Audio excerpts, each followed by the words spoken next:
स्याही सूख रही है। अब पैसे इतने मिल गए थारे हाथ कांप रहे इनका भला करता है।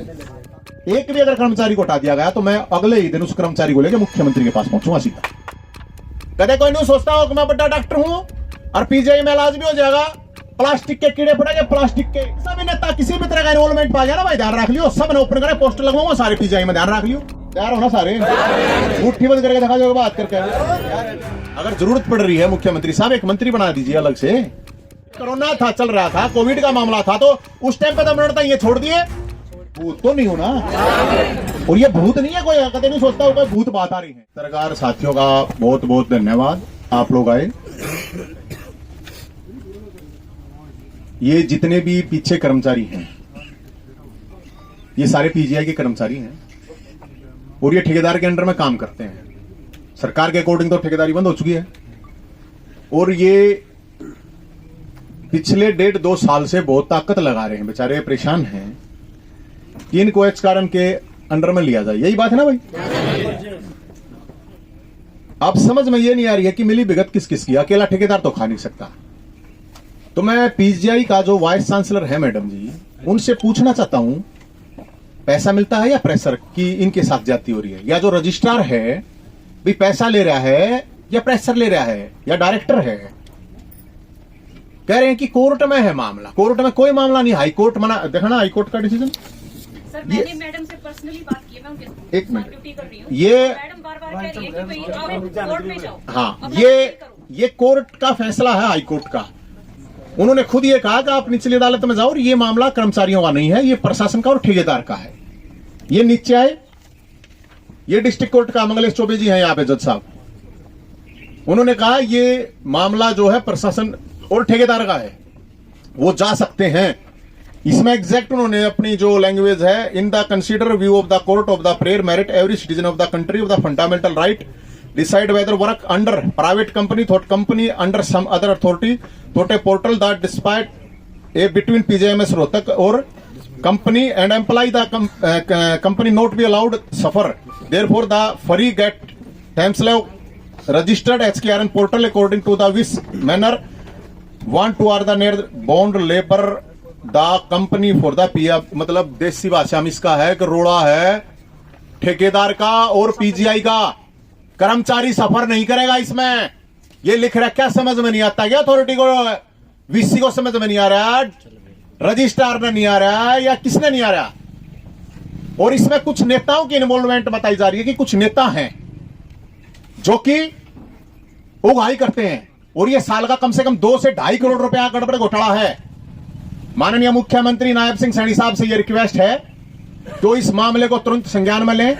माननीय जो हमारी स्वास्थ्य मंत्री आरती राव जी, उनसे, क्योंकि ये ऑलरेडी मिल के आ चुके हैं, उनसे मिल लिए ना भाई, डीसी से वीसी से सबसे मिल चुके हैं। कहां जाए भैया लोग, सीएम साहब से मिल लिए, कहां जाए ये बताओ आप, कौन सी अथॉरिटी के पास जाए ये तो बता दो। एक पीजीआई के अंदर एक आदमी ने 14,000 रुपए मिल रहे हैं, एक ने 20 मिल रहे हैं उसी काम के। कोई तो होगा सुनने वाला। और मैं ये कह रहा हूं जो भी पैसे खा रहे हैं इन लोगों के नाम के, जो भी कीड़े पड़ के मरेगा, कीड़े नोट कर लियो इस बात में। कदे कोई नहीं सोचता हो कि मैं बड़ा डॉक्टर हूं और पीजीआई में इलाज भी हो जाएगा। प्लास्टिक के कीड़े पड़ेंगे, प्लास्टिक के। और मैं इसलिए सरकार से कह रहा हूं, बहुत नेता हैं 1000 शेर घूमे थे अब चुनाव के दौरान, 1000 शेर आए। सरकार ग्रीवेंस सिस्टम ठीक करे अपना। मुख्यमंत्री साहब अपनी जो दरवाजे खुले हैं आज समस्या का समाधान भी करें, आपसे रिक्वेस्ट है। और जो विपक्ष है, विपक्ष के लोगों से भी ये रिक्वेस्ट है कि भाई ये लोग जब परेशान हैं तो सरकार और विपक्ष से जब थके हारे सिस्टम से तभी तो तंबू मारे होंगे ना। मेरे पास, या मेरे पास क्या, मेरे पास तो कोई अथॉरिटी भी नहीं है। तो ये लोग यहां पे आ रहे हैं क्योंकि हमने तो कल ही कहा था भैया, मैं तो संडे को भाई, क्योंकि लोग अलग अलग टाइम पाओ थे तो हमने अपना नंबर भी जारी कराया था, 90 50 90 161 नंबर है, कॉल करके आ जाओ भाई, संडे ना मैं 10 से 2 बजे मिलूंगा। अब ये लोग यहां पर आकर आए हैं, इन लोगों को मतलब हर जगह थक हार गए, हर जगह जा लिए थे ना भाई, तो हर जगह जाने के बावजूद भी समस्या का सोल्यूशन क्यों नहीं होता। अगर जरूरत पड़ रही है मुख्यमंत्री साहब एक मंत्री बना दीजिए अलग से, एक डिपार्टमेंट बना दीजिए ग्रीवेंस का, कि ग्रीवेंस का सोल्यूशन हो सके। और ये बहुत बड़ा घोटाला है, ये छोटा मामला नहीं है, कि ये सिंपल इशू नहीं है। आप 1300 करीब है ना, 1300 कर्मचारी है, तो 1300 कर्मचारी आप सोच सकते हो कितना बड़ा मामला है। उन्हें क्या इलाज कराएंगे? इनका सारा काम पीजीआई में, जहां पर पूरे हरियाणा से मरीज आते हैं। जब कोरोना काल चल रहा था, सारे मरण ये मरणीय थे, ठीक नहीं? जब कोरोना था, चल रहा था, कोविड का मामला था, तो उस टाइम पे तो मरण था, ये छोड़ दिए। तो अब एचकेआरएन में क्यों नहीं लिया जा रहा है, ये तो बता दो भाई। कोई भी आदमी किसी के पास भी जावे हैं, मतलब उड़े थे बोला हाँ भाई करेंगे, करें कब करोगे, ये तो बता दो कि भाई इस दिन करेंगे, कोई तो तारीख होती होगी। और कोई कोर्ट का मैटर नहीं है ये, जो भी अथॉरिटी ये सुन ले जानता है, कोई कोर्ट वोर्ट का मैटर नहीं है ये। और इसके अलावा अभी जानकारी मिली है हमें कि 12 तारीख को यहां पे टिगरी बाटी जाएंगी पीजीआई में, और माननीय महामहिम राज्यपाल जी और मंत्री जी आरती राव जी आ रही हैं, और भी दूसरे नेतागण आ रहे होंगे, अथॉरिटी होंगी। तो हमें चाहते हैं कि उस तारीख से पहले इस समस्या का समाधान हो, इन लोगों से बात की जाए, और इनको जो डराने धमकाने वाले हैं उनको मैं बताता हूं, इनको डराने धमकाने की कोशिश ना करना। एक भी अगर कर्मचारी को हटा दिया गया तो मैं अगले ही दिन उस कर्मचारी को लेकर मुख्यमंत्री के पास पहुंचूंगा सीधा।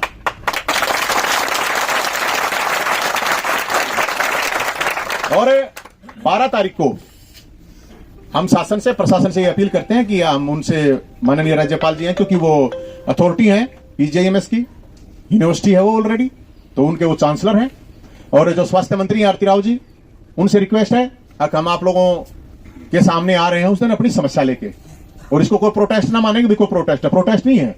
हमें भी पता है अगर राज्यपाल के सामने प्रोटेस्ट नहीं किया जाता, प्रोटेस्ट नहीं कर रहे हम, लेकिन अपनी समस्या का समाधान के लिए लोकतंत्र में किसी के सामने भी जा सकते हैं, राष्ट्रपति के सामने भी जा सकते हैं। तो इसलिए इनके परिवार हैं, इनके भी बच्चे हैं, इनके साथ मत खिलवाड़ करो, आप लोगों से रिक्वेस्ट है। राज्यपाल को भी दे रखी है ऑलरेडी। हाँ, तो राज्यपाल जी के भी संज्ञान में होंगी चीजें। तो ये जो चीजें हैं ये सारी की सारी कोई किसी तरह की कोई झूठ लाग लपेट नहीं है। 12 तारीख है, आज तारीख कितनी होगी? 3 तारीख है, 9 दिन का टाइम है। और मैं सारे लोगों से भी ये अपील करूंगा, सत्ता पक्ष और विपक्ष के अलावा लोगों से भी, आम लोगों से भी, कि ये लोग सेवा करते हैं वहां। जब आप एक्सीडेंट हो जाते हो तो ये लोग खड़े मिलते हैं, जब आप बीमार होते हो तो यही लोग आपके साथ वहां खड़े होते हैं। तो इन लोगों का साथ देना आप लोगों की जिम्मेदारी है, करते हुए नहीं पूरी जिम्मेदारी है। और जितनी भी पॉलिटिकल पार्टियां हैं, चाहे कोई किसी का भी नेता है, आपकी जिम्मेदारी है इन लोगों को, क्योंकि ये वोट तो होंगी ना भाई, भूत तो नहीं हो ना। और ये भूत नहीं है, कोई कभी नहीं सोचता हो कोई भूत बात आ रही है, लेकिन या तो इनके लिए फिर प्रशासन जेल तैयार कर ले, या इनके लिए जो पागल खाना है वार्ड नंबर 13 है ना भाई, वार्ड नंबर 13 में इनको भाई, ये अगर जब मानसिक रूप से इतने परेशान रहेंगे तो ये किसकी क्या सपोर्ट करेंगे? वहां तो सारे मरीज आए हैं, तो इनको तो कम से कम ये जो अपनी डिमांड को ये थोड़ी कह रहे तुम्हारे को 50,000 रुपए दे दो। सरकार ने कहा एचकेआरएन में लेंगे, सरकार ले लो, बात खत्म। बोला ठेकेदार के, ठेकेदार के लेंगे, ठेकेदार के जो पैसे अपने दो, सरकार हमने क्या लेना देना उससे, प्रशासन का हमने क्या लेना देना। तो इसलिए 12 तक तैयार हो भाई सारे, 8 आगे बता दो भाई सारे। इसने देख लियो भाई, सीआईडी वाले रे, आईबी वाले, जो भी शासन प्रशासन के लोग हैं, ये और सारा ने अपने बालक तो होंगे ना, सारा अपने माँ बाप, बालक, बच्चे, दादा दादी, बुआ फूफी जो भी हैं, सारे लेकर आने हैं, सारे के सारे। ठीक है भाई, उल्टे नहीं हटियो कती, तैयार हो ना सारे, मुट्ठी बंद करके देखा जाएगा बात करके।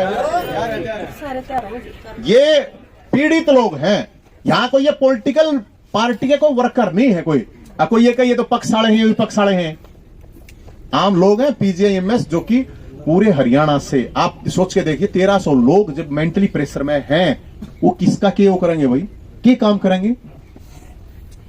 तो इसलिए ये आप लोगों, क्योंकि इसमें डिफरेंस है कि मैं मोटा मोटा जो बैरर है उसको ठेकेदार 14,000 रुपए दे रहा है जी सर, एचकेआरएन में उसको 19,000 मिल रहे हैं, ड्राइवर है 17,000 रुपए है, एचकेआरएन में 26,000 रुपए है, और जो डाटा एंट्री ऑपरेटर है 16,000 ठेकेदार दे रहा है, 23,000 इसको एचकेआरएन में मिल रहे हैं, असिस्टेंट 21,700, एचकेआरएन में 30,000। तो इसका मतलब ये इनके साथ क्यों अनजस्टिस हो रहा है भाई, ये बिल्कुल गलत है, और हम बिल्कुल इनके साथ खड़े हैं, क्योंकि इनके साथ अन्याय हो रहा है। और 36 बरादरी के लोग हैं। जो 36 बरादरी है, तो ये 36 नहीं है, 37वीं बरादरी है। ये पीड़ित है, शोषित है, कति अन्याय है। 36 बरादरी मिलकर इकट्ठे हो गए। कितने साल हो गए भाई तुमने? 10 साल तो ऊपर वाले उठाइए भाई। ये मुख्यमंत्री साहब कह रहे हैं कि 5 साल जिसने कर लिया उसको हमें अपने एचकेआर में ले रहे हैं। ये जॉब सिक्योरिटी बिल है, ये गवर्नमेंट का ही है। गजट नोटिफिकेशन मेरा थोड़ी है, मुख्यमंत्री ये सरकार का है। तो अगर जब कह रखी है तो फिर ये 5 साल वाले कितने? 5 साल तो ऊपर वाले ये सारे हैं। 5 साल तो ऊपर बताओ। 5 साल तो ऊपर सारे जी। तो भाई ये तो कोई तरीका नहीं है, और एक इलाके के नहीं है, अलग अलग एरिया के हैं, कोई एक डिस्ट्रिक्ट के नहीं है, ये हर जगह के हैं। तो इसलिए मेरी ये रिक्वेस्ट है कि मीडिया के साथियों से भी मेरी ये रिक्वेस्ट है कि आप भी ये 3 साल से इनकी सैलरी नहीं बढ़ी है। बढ़ी है भाई? 3 साल से, 4 साल से कौन सा ऐसा डिपार्टमेंट हो भाई 4 साल में रुपये नहीं बढ़ते? पीजीआई है यो। अच्छा, ये भी बता दिए कितने पुराने हैं। और भाई कोर्ट ने, हाई कोर्ट ने भी इनसे सुना रखी है, आरिन ने भी ले रखी है। और भाई ये जो जितने भी हैं ये बैरर वगैरह, जो भी अपने अपने जगह, कोई कितना अधिकारी काम करवाओ, कोई कितना करे अपना पर्सनल काम करवाओ है। जब आप पर्सनल काम करवा रहे हो तो इतनी तो थोड़ी तो सोच लो, अगर इनका जो हक है उसके लिए तो थोड़ा खरी कलम में मतलब स्याही सूख रही है। अब पैसे इतने मिल गए, थरे हाथ कांप रहे इनका भला करता है। और कोई सा भी नेता किसी भी तरह का इन्वॉल्वमेंट पा गया ना भाई, ध्यान रख लियो, सब ने ओपन करे पोस्टर लगवाऊंगा सारे पीजीआई में, ध्यान रख लियो।